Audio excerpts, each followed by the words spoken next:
Greetings, friends. My name is Jessa McLean, and I'm here to provide you with some blueprints of disruption. This weekly podcast is dedicated to amplifying the work of activists, examining power structures, and sharing the success stories from the grassroots. Through these discussions, we hope to provide folks with the tools and the inspiration they need to start to dismantle capitalism, decolonize our spaces, and bring about the political revolution that we know we need. Welcome, folks. Can you introduce yourself to our audience, please? Starting with Dredz. Hi, good day. I'm Dredz Green.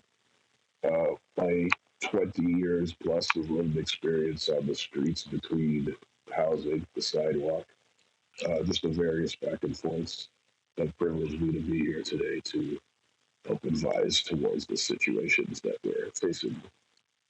I work with Voices, and I work with various other groups in anti-poverty activism in states, and to try and bring awareness to the homeless condition, the poverty condition in various states. Today, hopefully, we get to highlight the homeless eviction state in the best light that we can.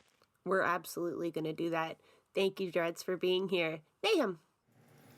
Hey, everybody. I'm Nahum. I'm also one of the organizers at Voices, and also, my own lived experience of being on the streets and in shelters and living in poverty is what drives me in this work, too.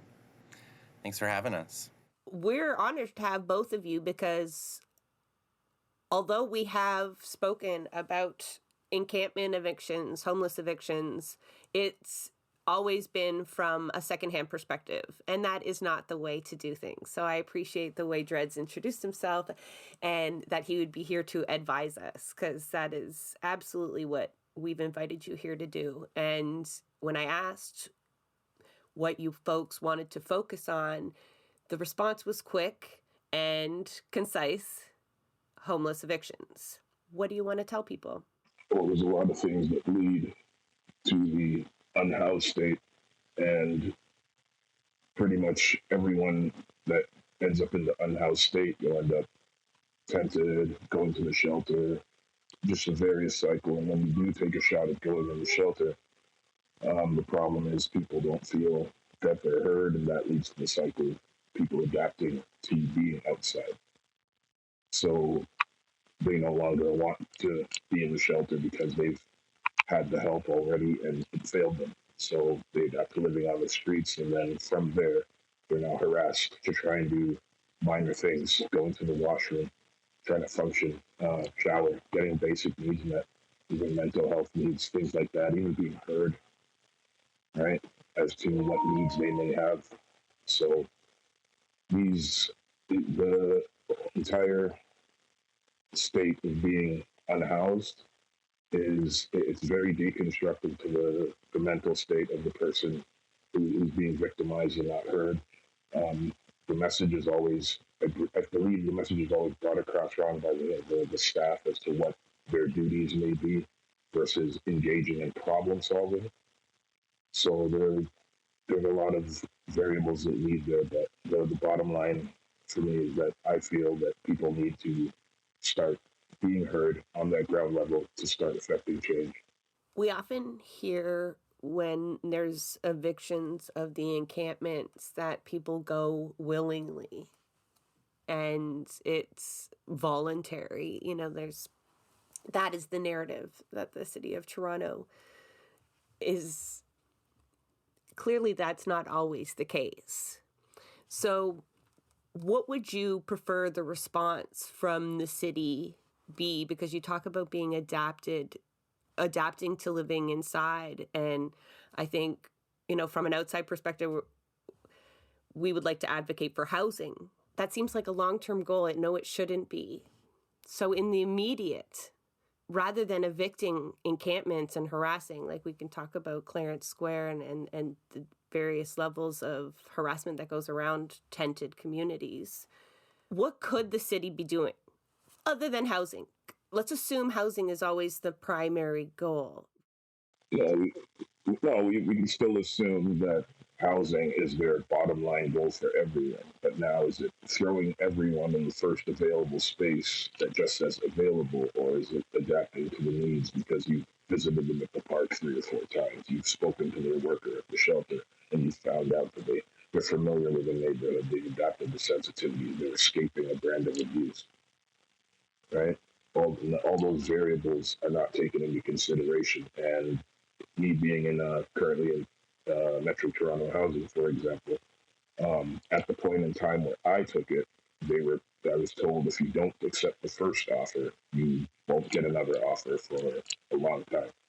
So these are now part of the challenges with people getting housed. You either have to adapt to a neighborhood that you're completely unfamiliar with, or you've got to find the resources that you can utilize in that area while pretty much being naked to any information. Right? If you're not a social person, if you already have basic challenges in your life, like I can't read, like these things all need to be considered when people are working with their worker. So even in the shelter, before people end up in the unhoused, like tented state, sleeping in the park, they post rules everywhere, but no one relays it in a comfortable fashion. So as soon as someone disrespects the newly posted rule, they're outside. But there's no, I guess, humanity towards, okay, this is a fresh rule, we've got to give people time to adapt. Any of that stuff, it's always, boom, right to the worst level. And then now, as we look at the shelter system as a mimic of the bigger system, like the justice system, we now say things like when a police officer shows up, even though they're there to be a peacekeeper, there are no negotiation tools on their belt. There are cuffs, there are guns, there are tasers, there's everything but something to negotiate with the people with. All that is force. And that's exactly what I find them doing in the shelter system. If you don't adapt to their rules, they force you back outside. And it's worse, more so because they've spent the small windows, the COVID window, they spent the years saying we're adapting these programs to help make transitional shelters to get people housed from outside of the park. And now it's 5 years later, hotels are shutting down, but now the expense of living day to day is so much. People don't have time to ask where their money's going, right? What's happening with these programs? Why am I seeing tents back in the park? Right? Just to even ask questions if you're a concerned citizen. I've seen people getting arrested in the park, and citizens have come by and told the cops that they can't do that, and they're recording, and they've threatened the citizen with arrest for being a witness. So it's almost like you're not allowed to stand up for it. If they can get away with it, they will. Right? I feel this is a part of the reason there are no, I guess, underhoused bodies within the decision-making portions of where the money goes when they're trying to figure out what to do with encampments, anything like that. Because if their interest was in play anywhere, you would have someone from the community you're trying to overhaul or pull up at the table to say what the needs are. One of our current examples would be Trinity.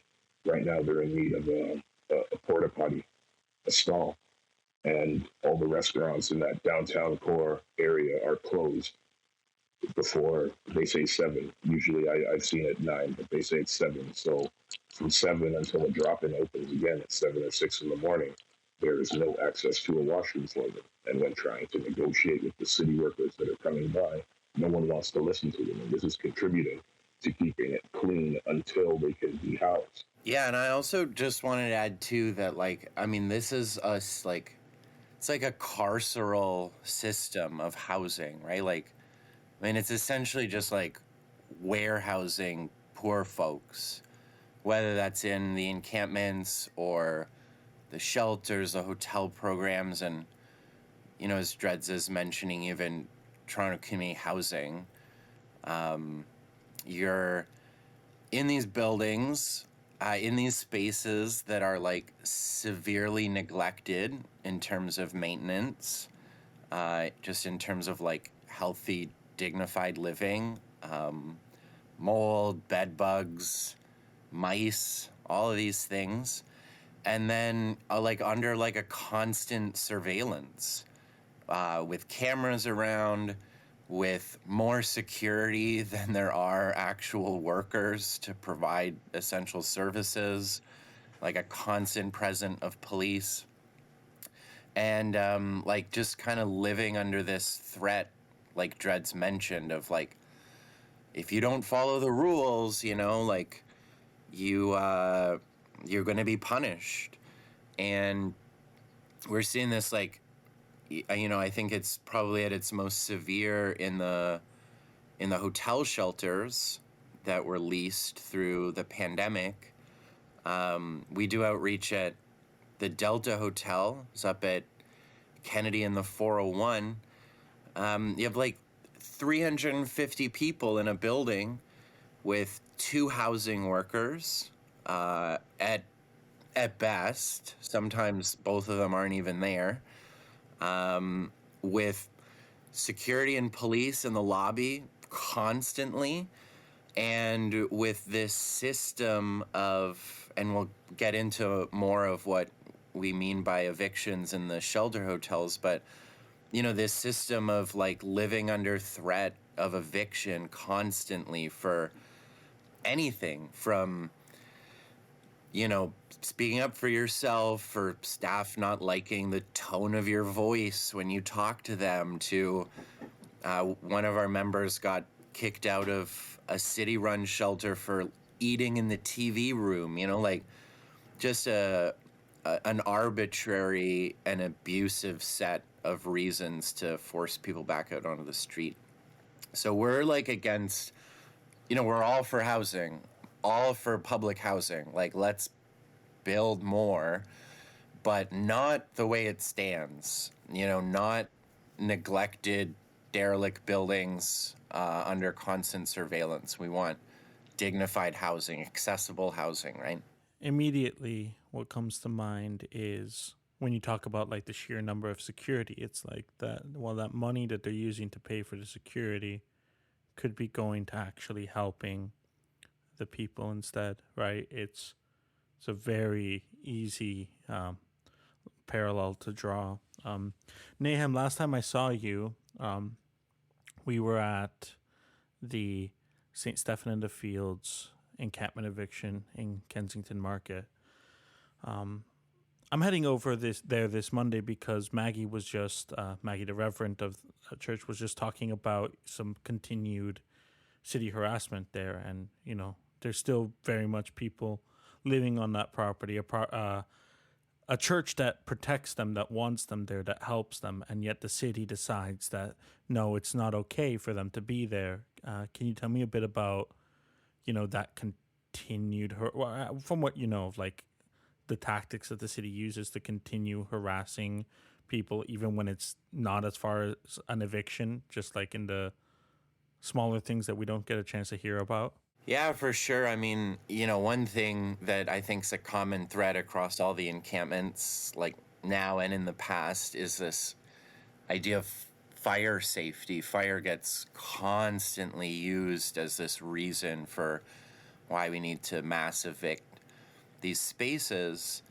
But there's no, I'm blanking on the name of the ruling, but there was like a ruling in the courts that set some precedent around how the city should, and the fire department should actually be present, training people, providing fire safety equipment, providing safe alternatives. So, you know, you think like people are starting fires, they have maybe little propane tanks to cook on, things like that. And the city just comes in, the fire department just comes in and confiscates things, harasses people. I mean, at the worst kind of examples, like clears the camp, but there's no alternatives, right? I mean, like, I think there would be probably some positive reception to being like, okay, look, you can't have this propane tank. You know, it's deemed a fire safety hazard. And so instead, like, we got these heaters that we've cleared as a fire department, like they're safe. Or, you know, plugins to city power, which is what folks at the Trinity Square encampment are dealing with. They're trying to plug in to city power, which has been on all winter to plug in 10 million Christmas lights near the Eaton Center. But God forbid you plug in a little space heater to try and keep warm in the winter. And the city, the police, the fire department, they come in unplugging people's cables. And actually at Trinity Square, like, the city escalated to actually just like shutting those outlets off. Like, the power is not even there anymore, but without alternatives, right? And so now you put people in a position where they're trying their best to keep warm in the safest way possible. What's the logical next step? I mean, people are going to start fires. They're going to light candles in their tents. They're going to find any kind of way to keep warm and to keep fed. And it's just like a total neglect from the city, to the point where folks actually, there's these really cool like fire safety manuals that got made from folks like Greg Cook at Sanctuary and some others who just put in that research and the work to publish things. And they're the ones actually doing the training. They did this down at Clarence Square last year. Oh, you got it right in your hand. I was That's making awesome. a note of it. There you go. Yeah, so, it's just like that same old story of the city having like these high bars for what an encampment can and can't have, but then providing zero resources. And it's down to folks like us, it's down to poor folks, unhoused, underhoused folks that are like spending full-time hours week in, week out in community, just trying our best to pull resources together and keep people safe in a city that has like such an abundance of wealth and resources at its fingertips. So, and to kind of speak into that a little, when we're talking about alternatives, it literally means if you come and take the propane tank that is sold over the counter at Canadian Tire, various stores in Chinatown have various convenience stores, and I can get that anywhere. But you can take that and not provide any alternative, and it's going to be minus 10, minus 20 outside. And your alternative is to move me completely.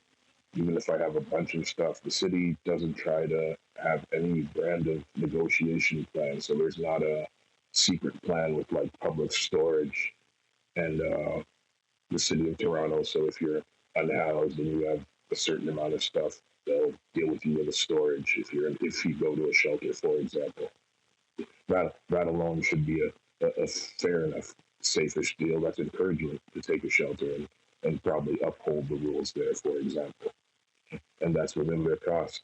If you want to do something like heating and it's outside, I don't know if you guys remember those old black barbecues that were on always in parks. They were on the black poles. I think they were solid iron. But you have just blocks of those, no tent within like 20 feet of it, but people can come around and eat. Now you have a reason to have a security guard around. So his job, being paid by the city, is to now watch that heater. So it's on 24/7. If he needs fuel, he'll radio for it. Someone will come with sticks, right? These are the kind of alternatives they can offer so that people won't have a propane tank inside when they want to get heat. But a bunch of people gathering around that barbecue outside, you'll see that there's 20 people in the encampment, right? However many people, because that many people. It's very simple, cost-effective measures that they have within their grasp. It's not something they would have to build. They already have those. They probably have them stacked somewhere sitting on a part of a city yard. And they can just put that with a cement block underneath it in each area, right? Maybe one of the north and south of Allen Gardens, for example, again, where people are tented, right? And it's not in the means of, even within, like the city is going to be themselves. So they're going to say, we're not trying to encourage people being outside. It's not encouraging until you find the right housing plan for them. Help make outside somewhat functional. Help teach them about fire safety, have a regular garbage circulation and cleanup, and then teaching them about being community-esque. Right? These are the things that help people not keep the NIMBY effect. Right? And say, hey, those guys live in tents, but they're functional. Like my dog runs over in place with them. They're all cool people. Right? Just little simple things. So now the person still doesn't feel intimidated that they can't use the park. Right? Because of the visual appeal or how it may look on the news. Right? And that's amongst other things. The shelter goes under a similar bias as well. Right? So we watch that happen way out there at Delta. Right? And there's some people that do walk by and they ask what's happening, but now when there's a lot of melodramatics happening, it was very hard to get people to just stop and intake like the real things that were happening inside and what they need to be keeping an eye on. Right? To help work with them as a community. So it's like, hey, some people work here and they do want a room and they want to get themselves together. Right? These guys aren't helping them out. Their worker doesn't see them. So as Nahum was saying earlier, there's 350, 400 people and only 2 workers. Even at the 365-day-a-year thing, if you're working every day, you might see half of those people once. So just to speak more into it, it's getting plans together from the ground, the tented level, to the shelter level, all allocated towards housing and improvement, and getting more actual counselors that can be reflective, responsive in their craft, immediate on site. Right? And I know it's a challenge, but if it takes money to encourage that kind of pay, then they should do it instead of spending it on security, another security guard, another 20 police. And the evictions themselves, even denying folks all of the things that you're talking about likely cost the city money, and they cost the community. Like, you're talking about parks, public washrooms, but like barbecues, fire safety knowledge, things that you want everyone in your community to have, like regardless of what their shelter system is, like things that make a thriving community, like even the anti-homeless architecture, where there's no benches or the benches are awful, you can't lie down on them. All of those are detriments to the entire community. And so when you look at it from that perspective, it's so maddening, because then it's so clearly an attack specifically on the unhoused community to deprive the entire community of these items simply because it might sustain their life outside.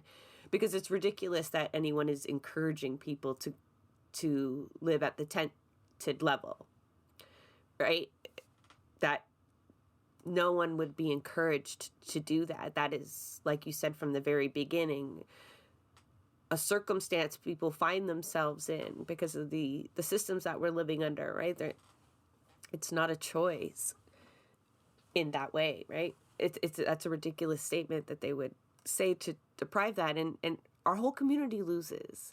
Well, it's funny that the podcast is actually called The Blueprint of Disruption, because even as I look around Delta, I see the death by design. So we see about 10, 15 condos out there. There's no new mall, there's no new school, there's no new grocery store. Those condos are all like 20 stories plus. And even if they all get filled, you're adding that many families to the community and stressing the resources that are there, driving up food prices, everything. Because now they're going to round the lettuce every hour once those condos are filled. Right?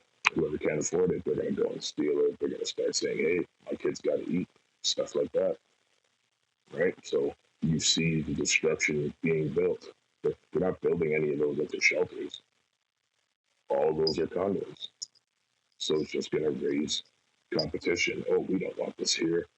Now there's going to be more people in tents, because when it hits that unaffordable level, and none of the safeties are there that people think are there in a shelter, for example, then they're outside in a tent in a park, and the reality hits, oh shit, I used to laugh at these people. Like, this is the kind of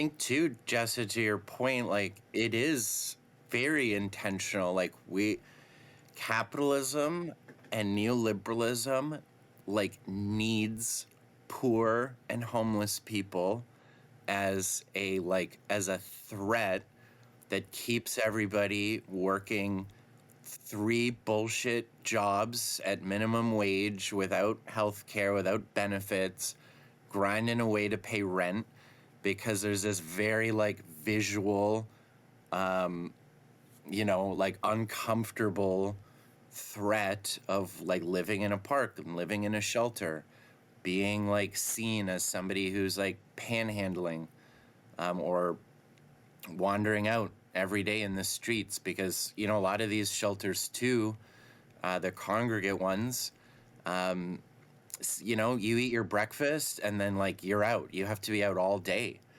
right? And so our system like requires this level of poverty and precarity to keep people like tied into this wage system.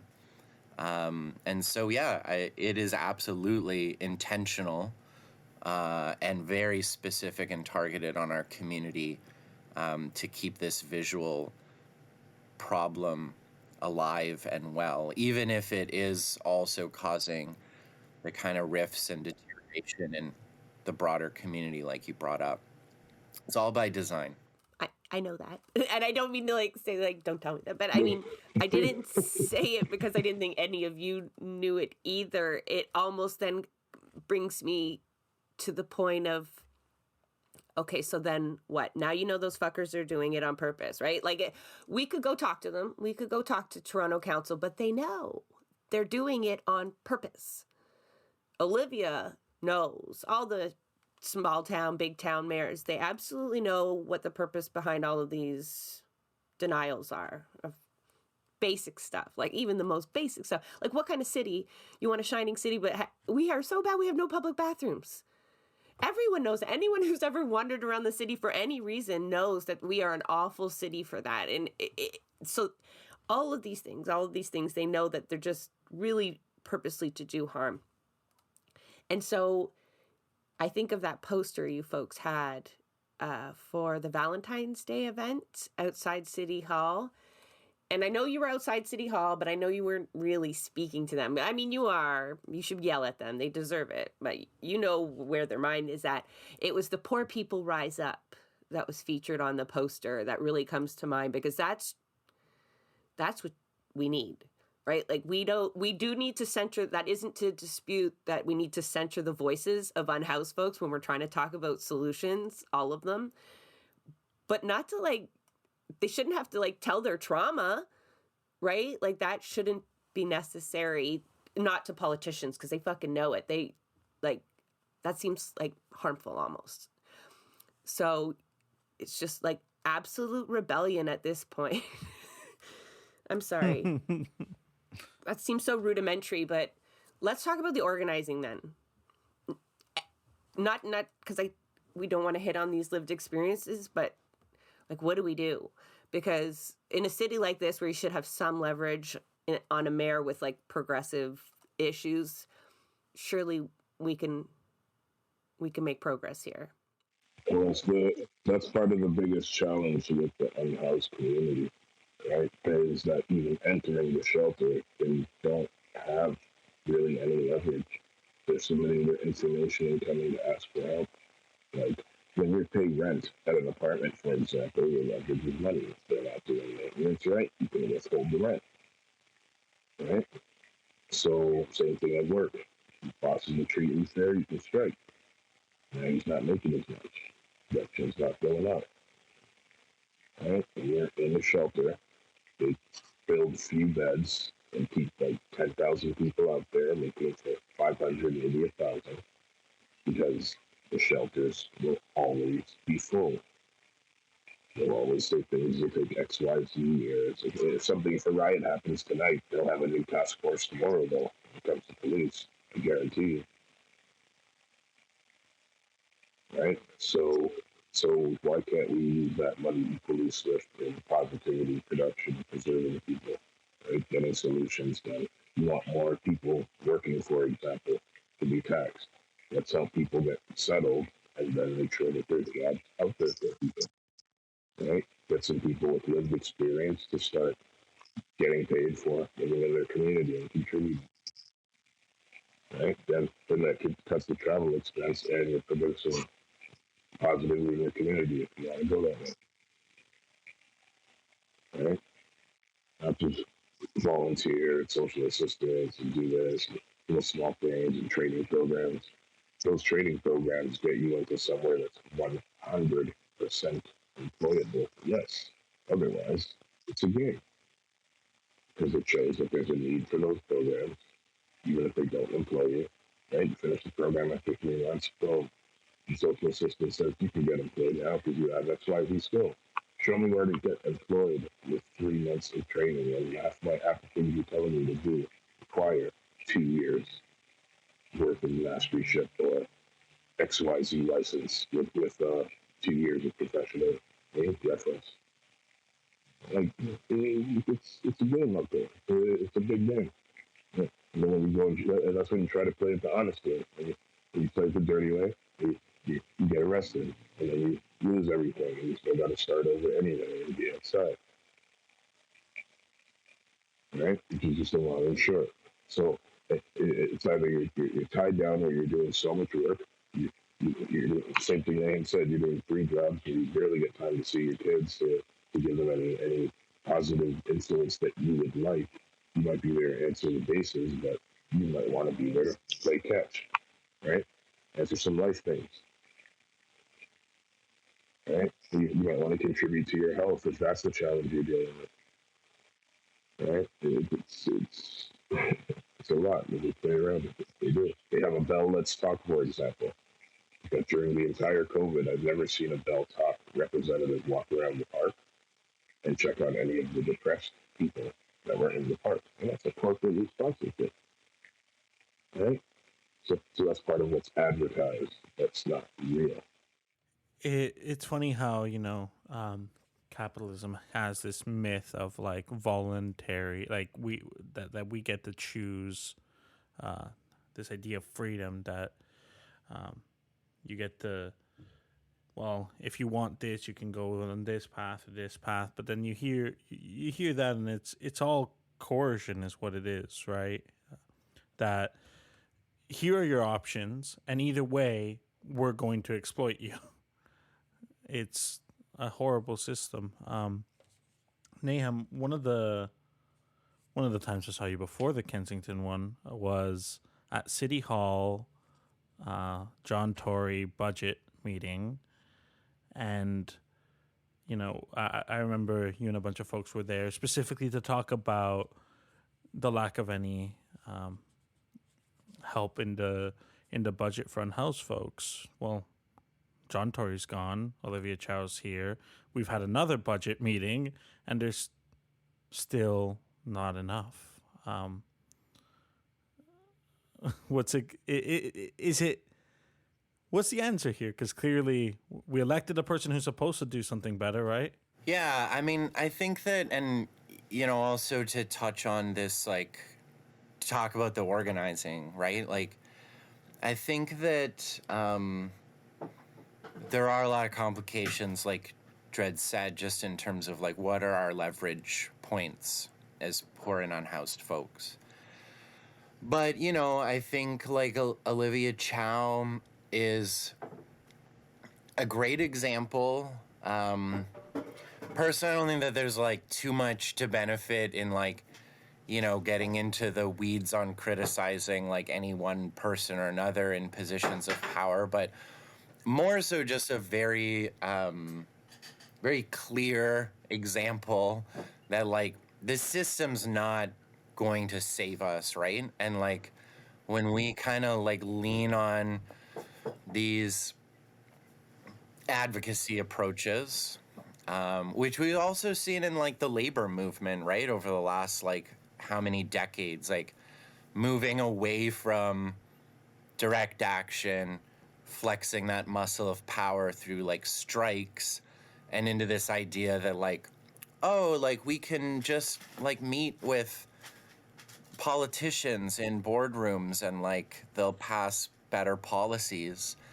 I think we're actually in this kind of time right now as well, right? Like people are realizing, especially at like I call them chapters, because we are kind of building towards thinking of like what a union or like a member-based org of poor and unhoused folks would look like. The realities they're facing is like we're gonna get kicked out regardless, right? You know, the Delta, for instance, is being transitioned into a refugee shelter, and we're already seeing this uptick in service restrictions, like discharges from the hotel program, which we call evictions because they're evictions, right? You can put all the flowery, non-profity language around it as much as you want. You're evicting people from their homes, right? And so there is that fear of like getting kicked out, of the retribution, the coercion, but also just the reality, this growing reality that like you're gonna get kicked out, right? And so you know, like kind of going back into those like traditions of organizing, in thinking about like the fact that, you know, while 400 residents to 2 housing workers is shitty for so many reasons, it also is empowering in the sense that like we are the majority in this space, right? And like as we like individualize people at Voices, we do a lot of casework and kind of advocating for folks who face evictions, and you know, really try to pressure the service providers to like appeal those decisions and let people back in. Like it's also about like collectivizing, right? Collectivizing that struggle, taking up space, taking ownership of the spaces that people are living in. And so, you know, at the Delta, we're having organizing meetings. We're really taking a lot of lessons and kind of models from more historical union organizing, to identify leaders, like finding those people who have trust in the community, finding those activists in the shelters, and starting to think about like, what are the tactics at hand, right? You know, I think often when we're in conversations, folks have these like really intense emotional responses, like I'm just gonna like push my bed in front of the door and like not let staff in. And you know, when they come to us with that idea, like it's kind of like wrapped around this sense that they have that like, oh, that's like, I'm just angry, you know, like that's not actually doable. And I think it's really important to change that narrative. Like something that we do in our conversations is like, is it not doable? Or are we like not at the place in which that's like a tactic, right? And I'm not necessarily saying that that's here or there, like anything that's being planned explicitly, but I think it is really about like reframing those conversations to say like, yeah, you know what? At the end of the day, we've tried all the other things, right? Like we've tried to ask nicely. We've sent letters. We've had a petition to city council, and the mayor to stop service restrictions, to stop camp clearings. And like we're met with the same thing. We're actually met with, like in the midst of us launching that campaign, No Homeless Evictions campaign, shortly after the St. Stephen's eviction, the city put trespass notices on all the tents at the Trinity Square encampment, right? And so it's not only that they're not listening to our maybe more diplomatic approaches to find solutions, but they double down on the very harms, right, that are causing us to take these steps. You know, the Delta is being transitioned.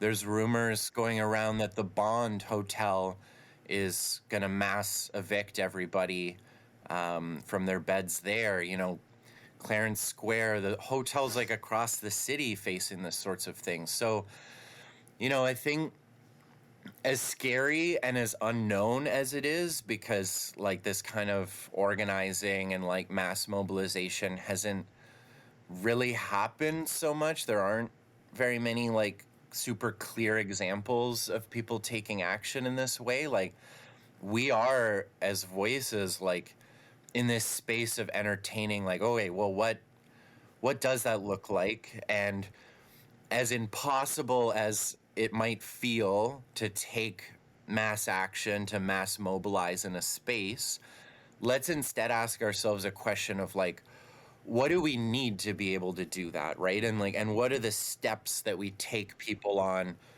that go from where we are today to, you know, some kind of mass action at a hotel. And so, you know, petitions are like a great entry point. You know, at the Delta, there's some very, what we feel are kind of like low-hanging fruit things that most folks in the program like agree on and can get behind. And like taking people up this like ladder of engagement and some might say like ladder of risk in terms of organizing that like get us these small wins, but less so the wins and more these like feelings that people have that when we work together, when we organize together, that we can make victories, right? And so something as small as one of our first victories at the Delta was getting every shelter in Toronto is supposed to have a monthly resident meeting, right? And the Delta operated for 2 fucking years without a single meeting.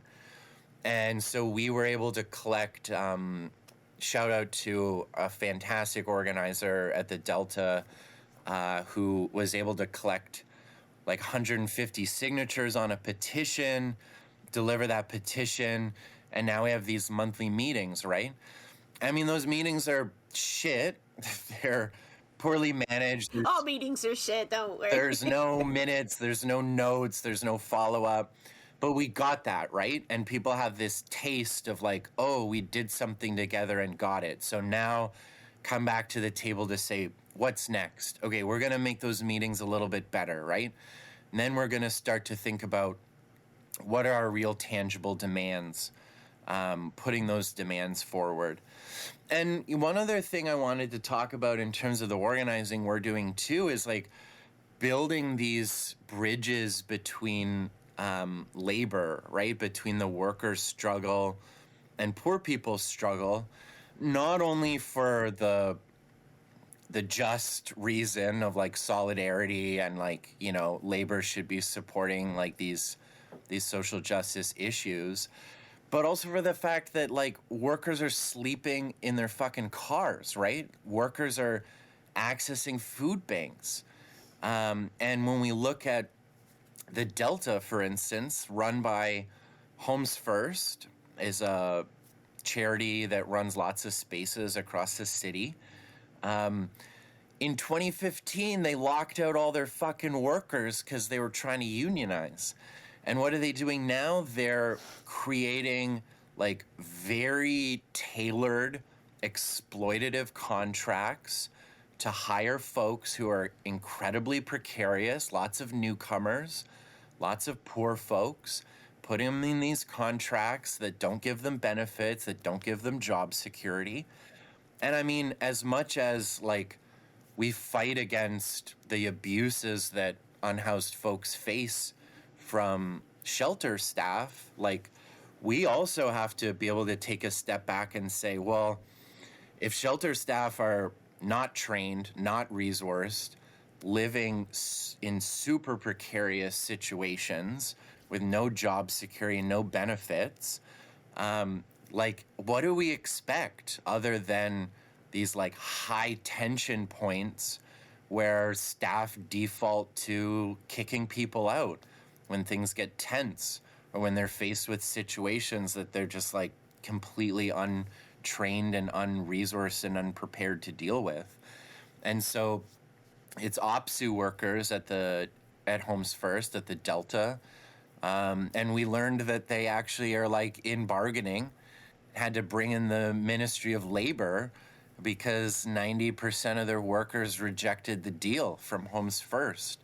So these are places of like solidarity that we're trying to build.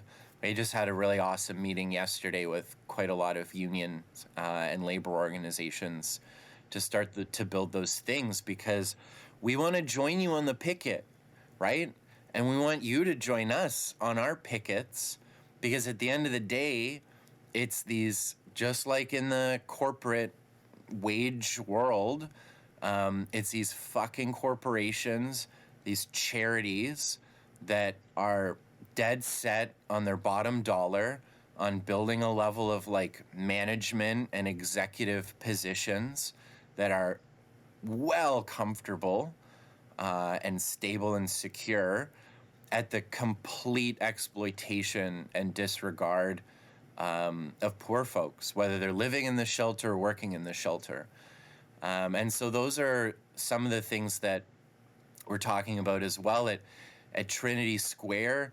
You know, it's about moving the needle, right? We've seen encampment defense, and I think that was very powerful and galvanizing for folks. But like, let's move the needle into like not just being reactionary, not being on the defense, but being on the offense. Let's take spaces. Let's own them. Let's build the kind of like, you know, infrastructure that people want and need to live dignified lives until that the housing that Dredz was talking about gets delivered to them. So I think we're in a place of seeing like so much precarity in the city, and that precarity creeping so much more into like what we might have called like middle class people in the past, that the time is now, right? I think we need to just be kind of rooted in the reality that like shit's bad, shit's getting worse. And so the risks and the fears we might feel in taking action, you know, are wrapped in the context that like things aren't going to get any better, right? And whether it's today or in 6 months or in a year, you might actually be forced into some kind of like risk taking, action taking, because the boot is just like pressing on our necks harder and harder day in and day out. Jess, I feel like you got it. You're burning with a question over there. I wanted to add, okay. Santiago came into the studio one day and he was frustrated. He's looking at me going, that happens constantly. So yeah, this could be okay. He's anything. like, which time? There was an encampment eviction that some people had responded to in body, right, in person. And I think there was an itching by those that had responded to physically resist the eviction. But that's not their call, right? They're coming because they were called, but not for that. And when you asked earlier, you know, and talked about the lack of leverage, and you said, what would be our leverage? Like my notes, I go numbers, right? And you hit on that. I'm not telling you anything new at all. Labor and other, like the rest of the community needs to come together in a way that you can breach that threshold where you can safely physically resist. Because I get it.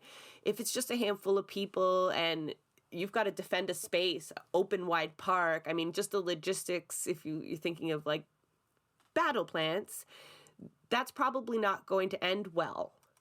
It's that critical threshold of numbers. And I'm really happy to hear that, you know, there's movement being made in terms of labor, because there's really two ways, because you talk about spending your days and nights really doing a mutual aid as well, like scrounging together resources for whoever needs what. So not only can they play a role in terms of boosting numbers, but there's there's some resources that folks that I imagine would make your job a lot easier, because part of organizing when poor and unhoused is like energy, time. If that's all spent trying to survive and to get the basic stuff that should already be there, like meetings, if you're having to spend all of your energy just to get what you've already been told you're supposed to have and other basic necessities, that's less time you could be spent doing more resistive, more proactive organizing, right? To put you on the offense, because it's so doable to take a building. It's so doable. You don't even actually need that many people. You need allies that perhaps the police aren't willing to remove as easily. Fred Hahn, perhaps chained to the front door, would have a different impact, I'm sure. And actually, like, I just to build on that too, because I'm from Colombia originally, and one thing you see in Colombia is you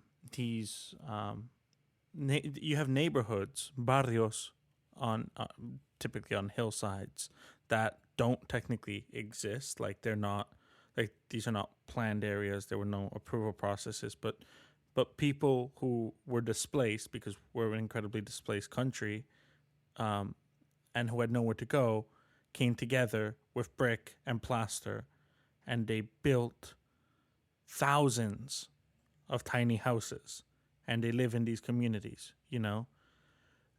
Something like that is unheard of here in Canada, right? When we tried to build tiny houses out of, I forget, some municipalities won't even let you build a tiny house. Yeah, like the tiny houses that they tried to use in Alexandria Park and whatnot, those got removed, right? But like, the idea is, like, if you hit with like the right resources, with the right planning, we don't have to wait for the country, the city, the province, whatever it is, to come and give us solutions. We can just do it ourselves, Anyways, I just wanted to say, because like that idea is so foreign, right? And like, even like in my home city of Bogota, we have in our largest park in the middle of the city, we have an encampment that's been there for years, full of indigenous folks that they wouldn't dare touch, because they know that it's untouchable, right? Because people there are organized different. It is a matter of numbers, a matter of resources. These things are doable. But anyways, just to add on to Jess's point. No, I don't want to take up any more space there, but like, just that idea of integrating into the community, though, like when Dredz was talking about the person walking the dog, it was such an anecdote, but it spoke to a larger problem, right? That these parks are surrounded by people in homes, people who should give a fuck, right? When their community members are being harassed by the police, take their propane heaters taken away. Like, that resistance doesn't have to only come from from the tent level. It shouldn't. And like, if you knew, right, if you walked your dog every day and said good morning to Dredz, and then you saw the police harassing him, like, because he is part of your community, right? It's the separation that's why I kind of made a face too in Santiago. I was talking about the barrios. I get it. Like, housing is, but then that's still like an ostracization. It's still like, that's its own community. And like, maybe that's the necessary, right? But finding ways to get people to understand that that's their community too, not just, and I use that language too, the unhoused community. Fucking language. It's really a struggle, but it matters because it's how you think about it, like as though it's a separate community. It's not, right? And it's because that separation is denying them the leverage they need to get like the most basic stuff, like forget housing. The most basic stuff is being denied because they know that the fuss isn't that much when it's denied. We don't make a big enough deal about some of these things. And I think because they're not looked at as a whole, like public bathrooms. If you talk about public bathrooms, people just roll your eyes. Like, there's so many bigger problems out there. Why are you talking about public bathrooms? That's not a big deal. Why are you talking about benches? Why are you talking about fire retardant tents? It's like each individual just seems like not, but it's as this whole, right? It's like this, I don't know. I'm really struggling, I think, to formulate. Yeah, but I think thoughts. that I know Dredz, I want to let Dredz jump in just 1 second, but I think you're absolutely right. And like, this is also maybe a place for people that are listening that want to think about like how to support this kind of work too, right? Is like, somebody does need to be, Dredz was talking about all the condos up around the Delta Hotel, right? Like, it's the city councilor in that ward, Nick Mantis, he's pretty dead set on like closing, right? Like the whole reason the Delta is being transitioned to a refugee center is because of him, right? Like, moved a motion to kind of tweak the vote to renew all the hotels. He said, well, we'll renew the Delta as long as it gets transitioned to a refugee center, and everyone gets kicked out, basically. And, I've worked in politics enough to know that he probably feels informed by like a bunch of condo owners, right, that are calling and complaining. And those condo owners are the people that are voting for him, right? And so I think, like, yeah, we actually do need some crews of canvassers that are gonna go in and have like probably pretty shitty conversations, but to talk and listen to folks and like find that space to build connection, to build some empathy.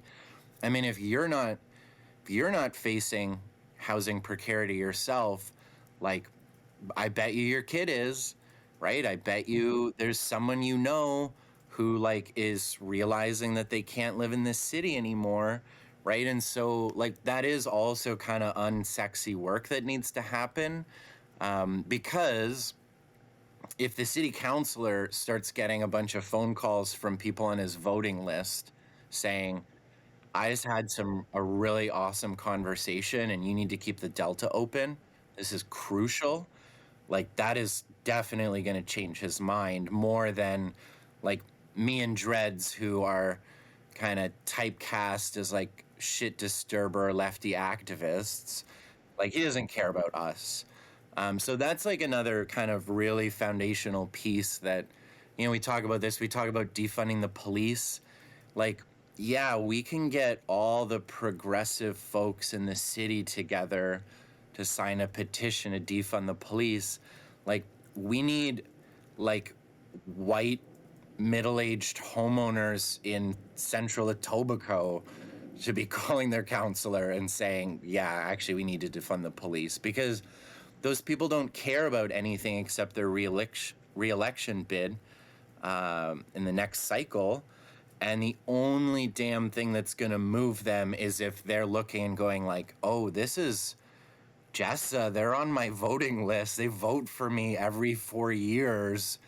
And they're telling me that this thing needs to happen. Like, that is now actually like a risk to me and my job and the power that I hold, right?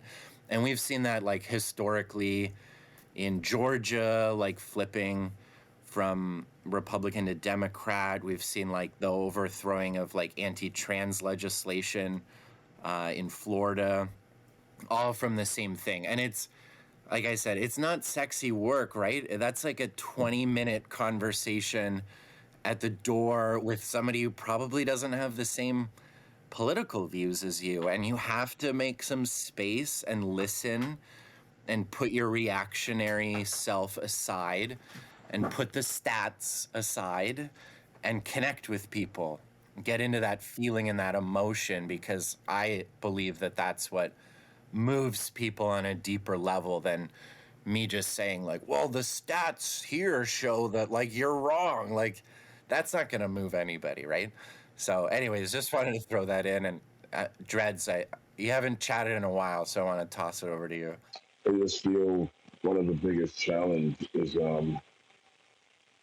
the consistency of quality resource, even when it does occur. So even when we're there doing outreach, one of the main questions we had for a minute was everyone wanted to know the lawyer thing, right?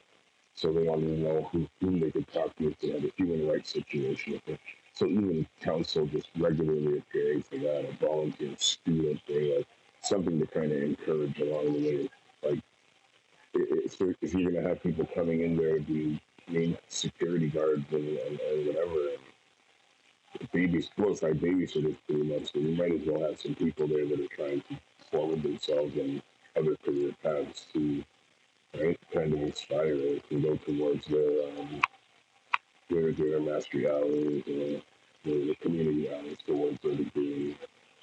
It's just, whether it's nursing, whatever, right? Those are just different graduate aids and encouragement that the government could do to help inspire. Earlier, Nahum was talking about some of the games that the city plays. So just to show it's on like a multi-level. While I was in the park, there was an ex-police officer that ended up working for the city and helping to clear encampments, and they ended up walking around and spying on us for like 2 weeks, and we ended up taking pictures of them before they came and cleared people one by one out of the park. So that was one example.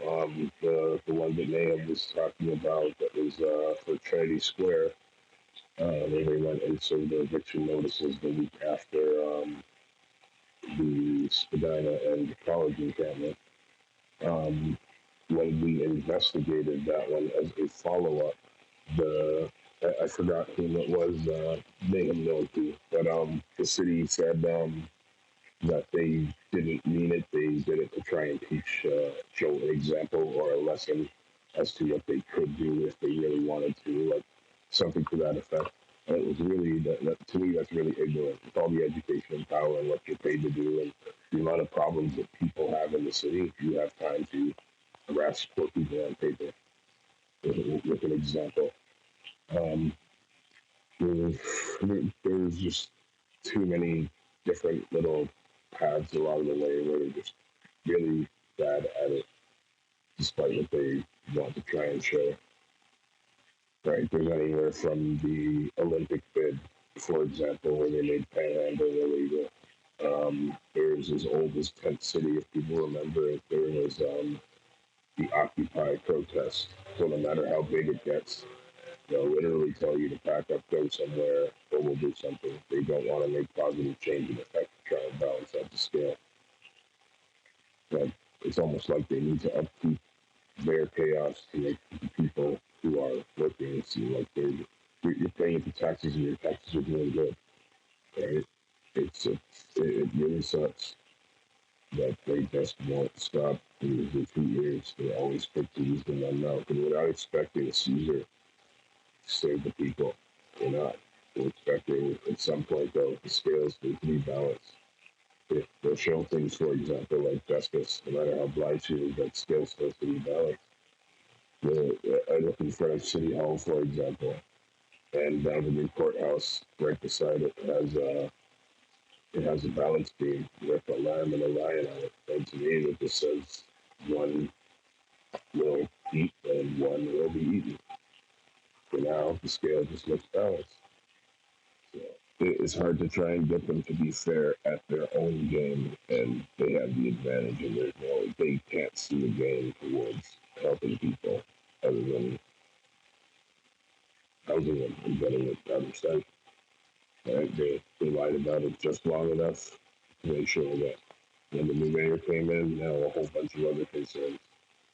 But it's very easy if you made marijuana legal, for example, but you didn't make overall people's lives easier. So there's a lot of jobs that still consider it a drug, even though there's some unions that will now cover it. There's a lot of jobs that still consider it a drug. You still can't get past a certain state of success.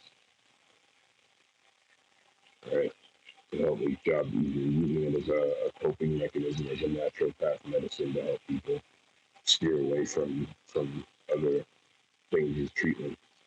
Right? Something that the shelter could use as support. So they've been giving needles for years, bowls for years. I mean, they've been giving needles for like 20 years. They've been giving needles since Pearson kids. for free outside, okay? But they will not give you a $5 bag of weed. It's really cheap. If you go to a native store, it's going to cost you $50. How much does it cost for that box of needles? You get me? They won't give people a natural path, an easier option, anything like that. Right? There's people on the Galata program, for example. And if you do anything involved with it, like get caught selling it, whatever, get arrested, they put you on methadone in jail and remove you from the program. And when people are on the program, they get 28 pills per day. So despite any other medications you're doing, you're expected to do is 28 pills. That's keeping you on the system. They're willing to keep you on that system. Transfer your medication any Shoppers Drug Mart you end up going near, your shelter changes. Why can that not be part of your medical and housing plan, your wellness plan? So we know to house you at a pharmacy you're familiar with, something that's not going to be fun. None of that becomes an option. Okay, you're working, let's help you have a savings value. We'll help you be a reference. So once you get a place, you just go there. That's it. There'll only be a reference to say, yep, you lived here, you were a good tenant, and that's it. None of the extras like, oh, they're a shelter, or any of that stuff. Nope. They were a good tenant, but right, we heard challenges where people have gotten their housing and workers have messed it up for them. 10, 15 years on a waiting list, and a new worker is supposed to help them get in. And you were hearing that as recently as yesterday's outreach. So there's a lot of points where they'd rather abuse the power than help you get what they should be having in every shelter is regular meetings, if not landlord tenant boards in the area, the Metro Toronto housing in each area, finding a way to bypass the red tape since most people that are unhoused have problems with their ID. You use their police documents or medical documents to identify them, help them bypass that red tape so they can get housed, right? Help people who are mentally unwell housed in their hospitals. So now you can have medical programs that include the buildings that are around it.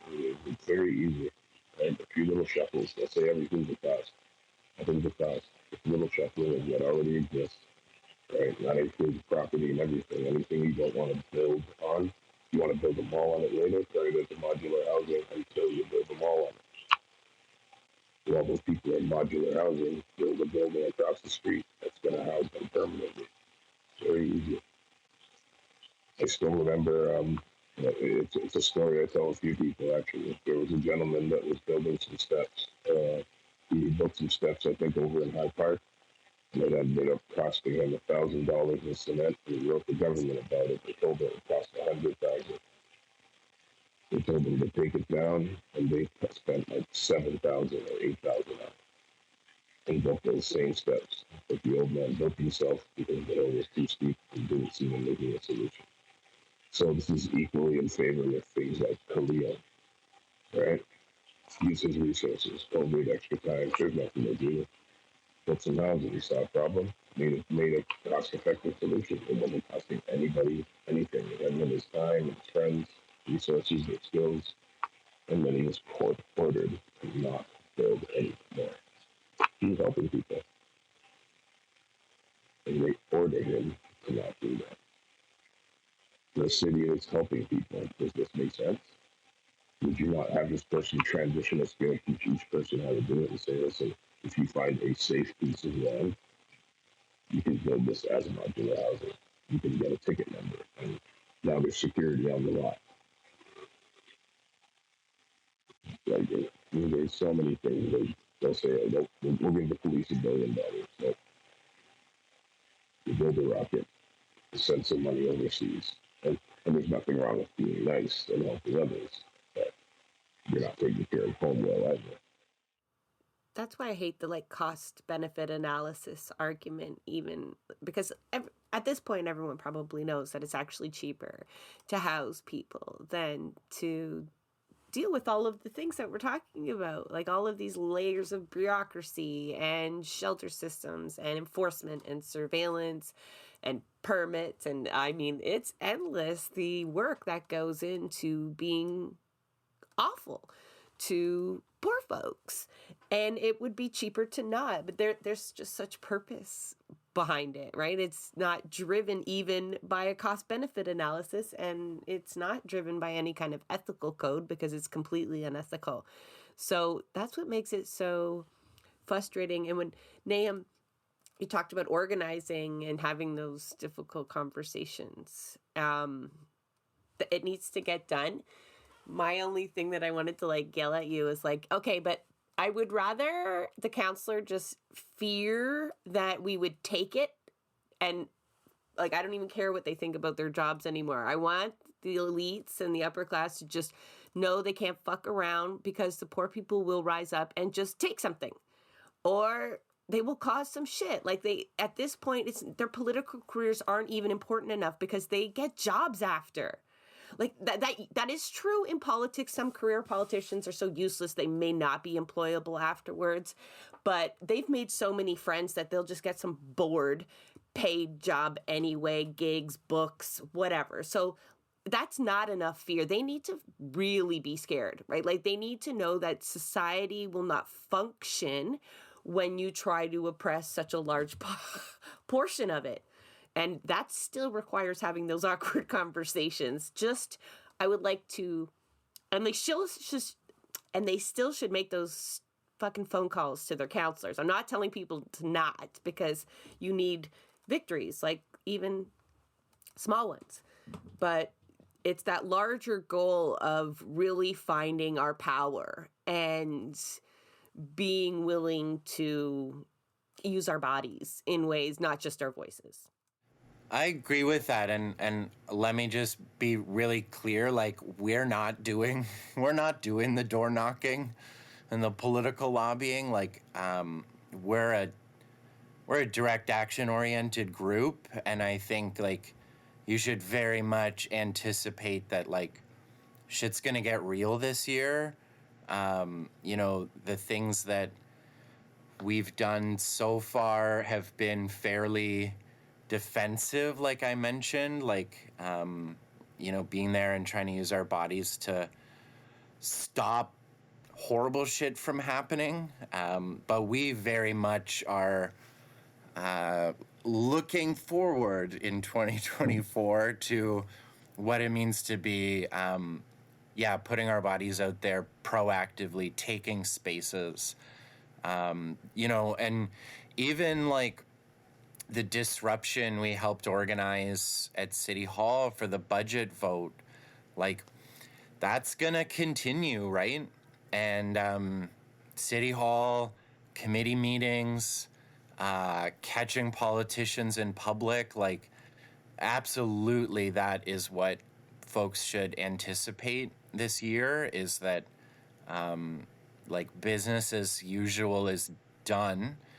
And we're moving away from the fear and the kind of reactionary state that I think we've been growing out of that over the few years. And I don't want to try to suggest that, like, it's all voices. Like, there's been a big kind of milieu and mix of things that have gotten us to this point. But look, man, like, if there's nowhere to go, if our quote-unquote new progressive council is just carrying on the legacy of the last 100 years of conservative fucking politics in this city, and we're just going to continue to fund. I mean, on the 14th, I just have to say, it boggled my mind to think that, like, in Olivia Chow's office is, like, Michael Hay, who founded Progress Toronto, and folks from the Toronto York Region Labour Council,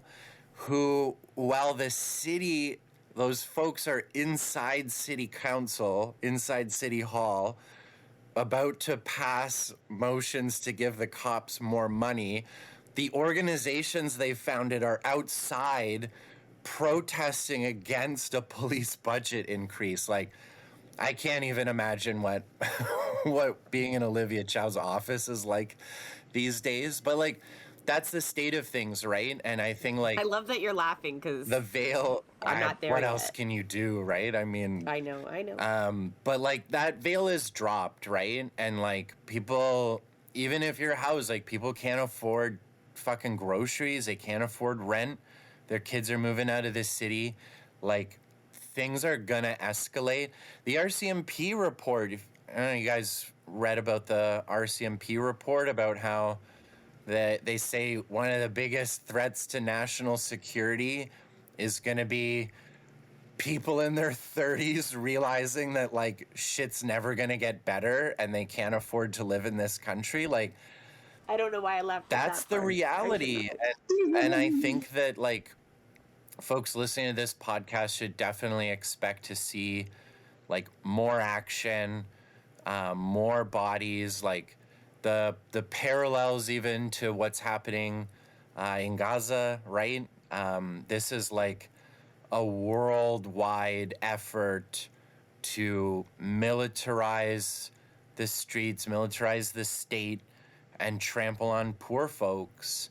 And we were really blessed to have, you know, folks from Jews Say No to Genocide support our efforts around the budget. And we show up as well in solidarity to their actions. Like, this is what we should expect to see this year in encampments, in the shelter hotels, but also at City Hall and the places where politicians and decision makers congregate.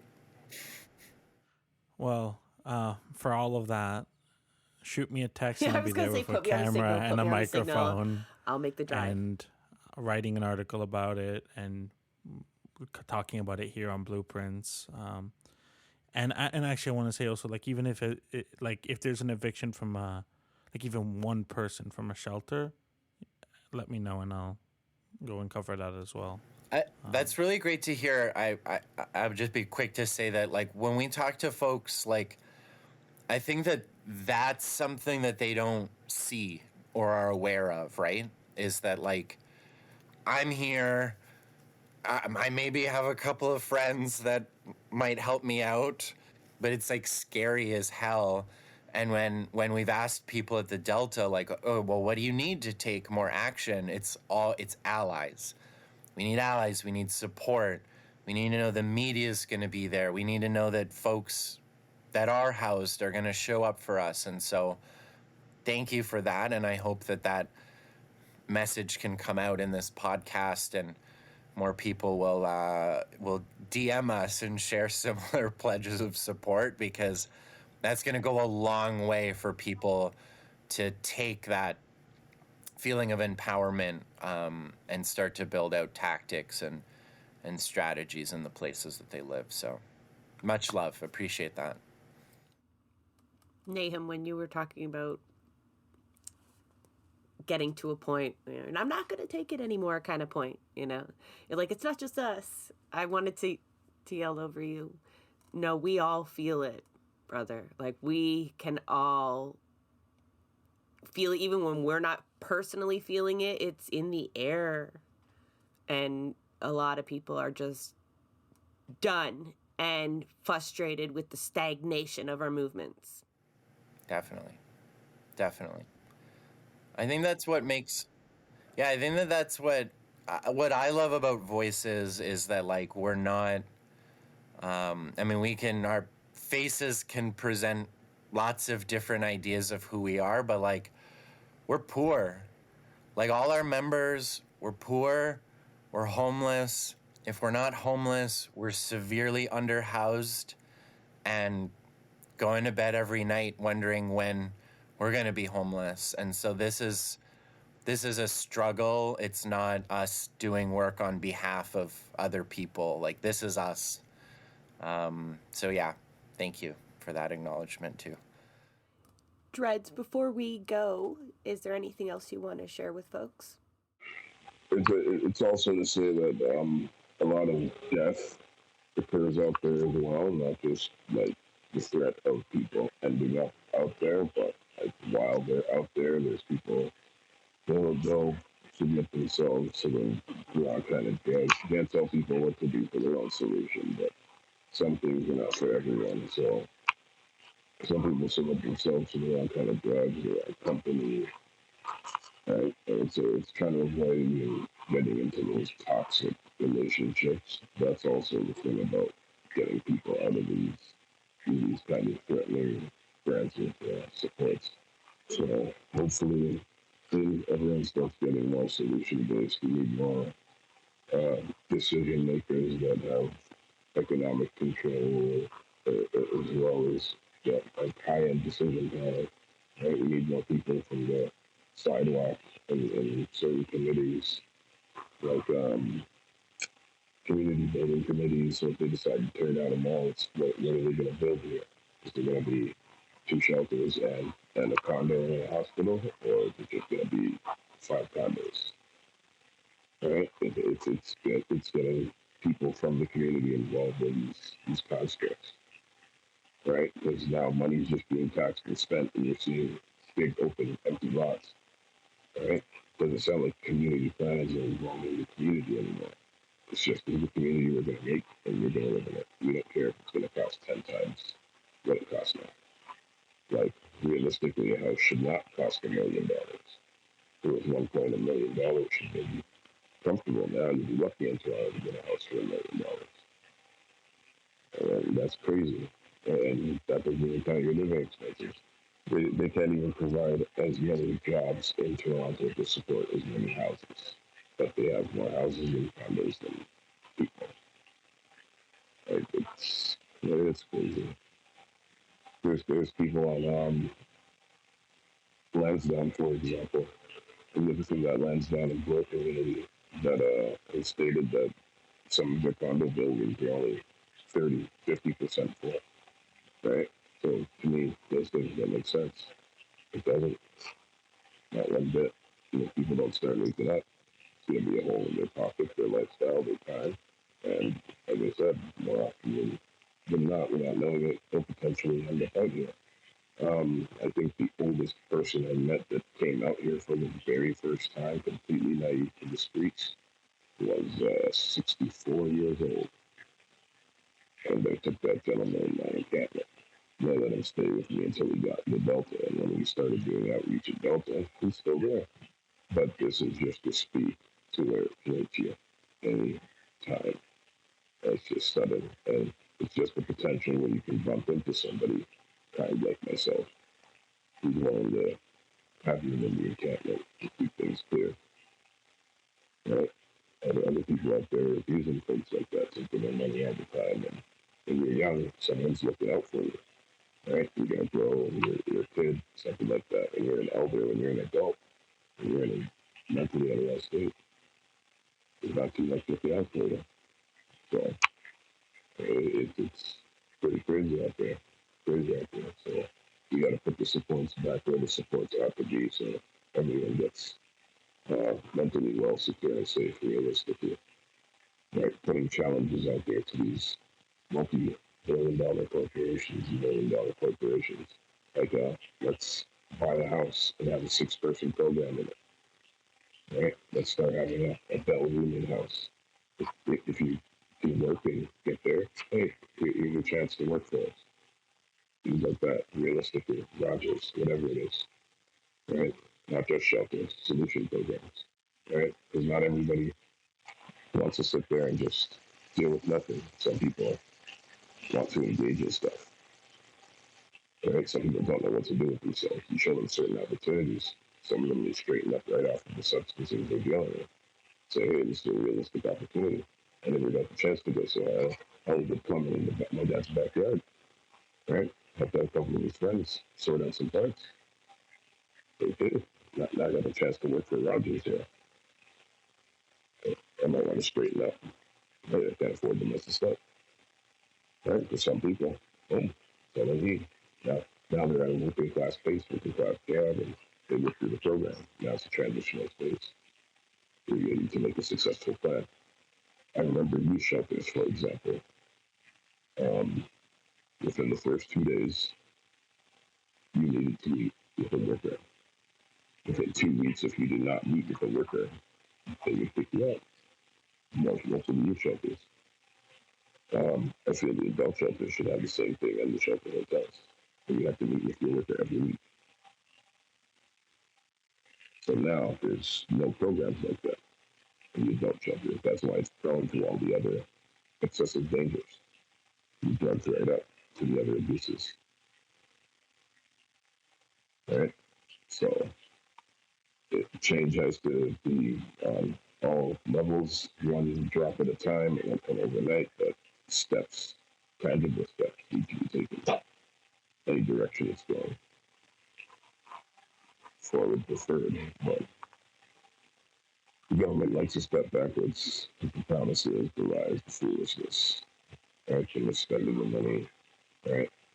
They'll knock on your door for your vote, but they'll knock on your door to see if you're okay. So I don't get it, right? I guess they'll tell you your vote counts. So what about my wellness, right?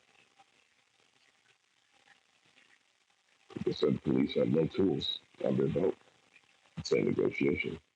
Yeah, the way that you describe the shelters, it's almost like they're trying to drive people out of them from the beginning, just out of discomfort, harassment, living conditions. It's, I think it goes back to the beginning of that cycle, right? Like it's supposed to be a cycle for those that are designing it, right? Because there's no logic. They're struggling to find logic in any of this is, I think, what just slows you down. Because, like, why would they do this? It doesn't make sense. Why would they pass this policy? Why would a caseworker treat me this way? Like, it makes no sense. Don't they understand? And it's just, there's sometimes just no finding any sense of it, but that doesn't mean you can't, like, I've watched sensible people become mentally unwell from being in the shelter system just too long. Like, they ended up leaving and going right to a tent and leaving Toronto. There's been a few things where they didn't feel they were getting the supports. There were 2 people that were sexually abused, and the staff wouldn't do anything for them without them going to the police. So they wouldn't even look into it, check the cameras, anything. So for the 3 days until this person went to the police, this person was still near the person, roaming, doing whatever. So there were no steps to divert those kinds of actions. So even the attentive support that need to be there. Okay, we don't know what happened, so for your safety, you can't be on the same floor as the person. In this case, the person needed to pass the elevator every time. To pass that, they had to pass their room to get to the elevator. So every time they needed to go downstairs in an hotel, they had to pass the aggressor's room. So it's like, what steps were taken by staff at all? So like Nahum spoke earlier, the training. As I said, the training goes to know the difference from a seizure and an overdose, for example. All right, knowing how to handle a cut, wrap a wound. Right, simple stuff, head wound or leg wound. Right, make a quick sprint, like something until the ambulance gets there. For the caseworkers and the housing workers at something like the Delta. Yeah. All the workers. Yeah. Should be mandatory to what purpose do those folks serve? Just essentially like property managers that evict, or are they supposed to be like social workers? Some of them are supposed to be housing. Some people said they haven't seen their housing worker in the entire time they've been there, whether it's 2 years, 6 months, a couple weeks. Let's see. There's things with special diet. That's one of the incidents that led to somebody getting discharged. There's rumors leading to abuse and discharges. And there's quite a few. Right, but they don't monitor. They just seem to let things happen. And once they build, like they let the pot bubble, and if it gets out of hand to whatever staff may be seeing it, then they just say, "Oh, you're not reacting right." And then if you don't listen to whatever demands they may have at the moment, like stop that or whatever it be, so you might say, "Hey, you didn't give me my food. Stop that! You're yelling at me." I'm not yelling. I'm mad because it's dinner time and I haven't gotten my diet all day. And I've been here for 3. Like, then the next thing you're getting is, oh, you're yelling at me. You're discharged. You have a half an hour to pack your stuff. So now you're furious. Now you're throwing your food and all kinds of stuff. But now when the paper comes out, you're kicked out for throwing your food. Wait a minute. You were discharged before you threw your food, but the cameras don't work, or they work but they don't have sound, or 10 staff saw you throw your food. All this retribution. Like that those are the abuses. Those are the abuses of power we're talking about. Dredz and Nahum, do you worry that organizing will have you evicted from any shelter that you might be in, or other extra police scrutiny? Is that a reality for you? I can speak to this quickly. I don't know what Nahum will have to say to it, but I was already consequenced for organizing at Novotel. I was charged for inciting a riot, creating an unsafe environment for the staff, but they did this like hours after the incident happened. And then they called police afterwards and said they called police, and that was the reason, because I was assaulting staff. So they had 2 sheets of paper, one said 3 reasons, and the other discharge paper had another 3 reasons. So none of it was matching up, made sense. So that is like one element of it. So people can get discharged, and then there's a threat of discharge. One of the people that actually aided us in getting, one of the main people that aided us in getting the signatures towards the resident meeting, their tenancy at the hotel for participating with us was threatened, and it was for introducing something that was external to the program. But what we did was get them to assist in petitioning for the resident meeting. That was their right. So it's the right to do it. So now the resident meeting's happening, but now the propaganda is speaking to us is trying to get the staff in trouble and lose their jobs. So that's now making the negative impact on the residents that don't know, that are unaware. The residents that are aware try to tell people, no, this is what we're about, right? So those are some of the challenges that we were dealing with in the means of supports, like, and the challenges to their tenancy and what they can really do, right? So there's a threat of incidents that have happened to like myself. There's other members, but I don't know if they want to be named, so that's why I just have to put in the incidents that I know of. But also, like, I mean, I'll just say that, like, at the Delta, they already treat us like we're rioters or something for like handing out coffee and like trying to stop people from, or like trying to help people get back in after eviction. So my take is like, look, if you're gonna treat me this way for like handing out cookies on a Thursday, then like we might as well take some action, right? Though obviously I know like people's level of risk and precarity is different. I'm not definitely not speaking on Dredz's behalf, because what went down at the Novotel was pretty bad. But you know, I also just want to say too, like for those who aren't familiar, like we started organizing at the Novotel down at the Esplanade a couple of years ago, and when they announced that it was closing, we did a series of like escalating actions that led up to like an occupation of the lobby, and they came down pretty hard. The cops, security, everyone came down pretty hard on us. And a couple weeks ago, we noticed that there were cops positioned at the Delta lobby. Every time we showed up there, cops kind of permanently there. And then very curious, not sure why all that's going on. And then a week, 10 days later, all the residents got these letters saying that that the shelters getting transitioned into a refugee space. So to me, that's a signal of fear, right? And I actually had the fortunate opportunity of a friend who sat in on a meeting after we occupied the Novotel with Home's First staff, and it scared the shit out of them, right? That people took action, that disruption happened. And so no doubt they're going to put cops in the lobby, right? Like they're worried about that kind of level of response and reaction. They're using union busting tactics on you, right? They know how to do that, and they're applying it preemptively to the community. Absolutely. There. Fuckers. Yeah. Well, they're clever, but are they determined enough to stop? We're clever too. Yeah. Yeah, no doubt. And I a lot more determined, Yes. I think. Yes. I want to thank you both so much for advising us and taking the time to come on here.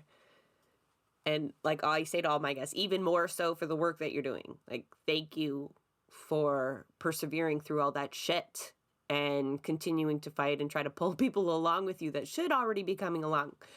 And you're actually being quite gracious with the fact of how, with allies that should be doing more. So thank you again for coming on and sharing your stories too. Your perspective is important, and we'll be sure to, our show notes, if people are listening, are going to point you right to Voices for the Unhoused. So their social media accounts, all various things that they've mentioned here on the show. And please show your support for these folks. What's the we have our podcast piece as well. This piece to it. Yeah, we do have a podcast called Trial by Shelter. Folks can, we only have our first episode out. Our next episode's in editing right now.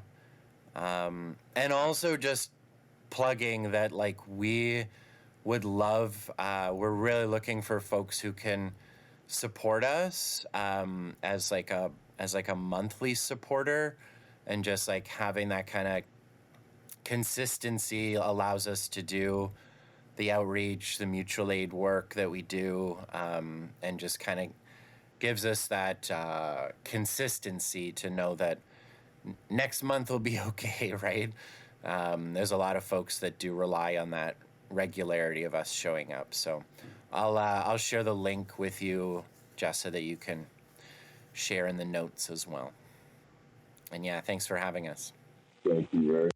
That is a wrap on another episode of Blueprints of Disruption. Thank you for joining us. Also, a very big thank you to the producer of our show, Santiago Halu Quintero. Blueprints of Disruption is an independent production operated cooperatively. You can follow us on Twitter at BP of Disruption. If you'd like to help us continue disrupting the status quo, please share our content, and if you have the means, consider becoming a patron. Not only does our support come from the progressive community, so does our content. So reach out to us and let us know what or who we should be amplifying. So until next time, keep disrupting.